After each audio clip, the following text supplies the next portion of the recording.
Hi listeners. Welcome back to Kokocan channel. Learning English and Bahasa Indonesia. Today you're going to listen to a short story. First part, you listen to a short story, then answer the questions based on the story you've heard. Last part, you retell the story again in your own words. Let's start listening now. 9. Asking favors of other people. There are two men in important positions in my office, Mr. Thompson and Mr. White. Everyone enjoys working with Mr. Thompson, but no one likes Mr. White. Mr. Thompson is always thoughtful and considerate. When he wants something done, he'll ask, "Would you mind getting this information for me, please?" Mr. White is just the opposite. He usually shouts across the room, "Get me this memorandum, and hurry up." Mr. White surprised us this morning, though. At first we thought he must be sick. He was kind and agreeable. "Miss Erickson," he asked, "if it isn't too much trouble for you, could you please make these telephone calls for me?"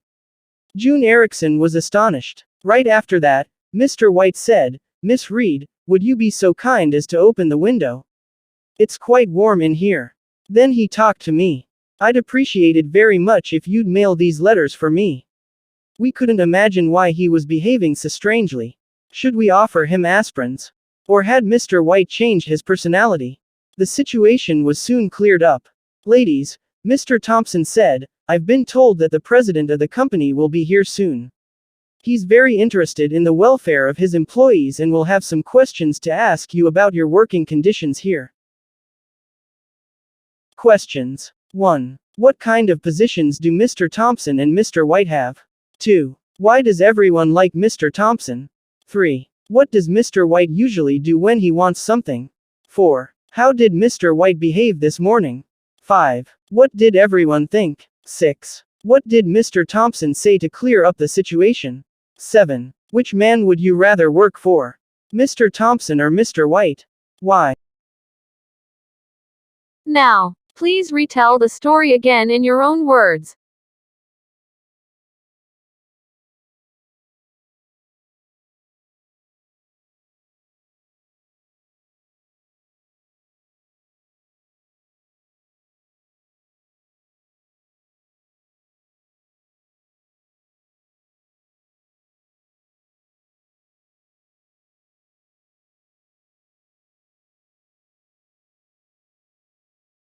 That's the end of the lesson. Don't forget to subscribe, like, give comment and share this link to others. See ya.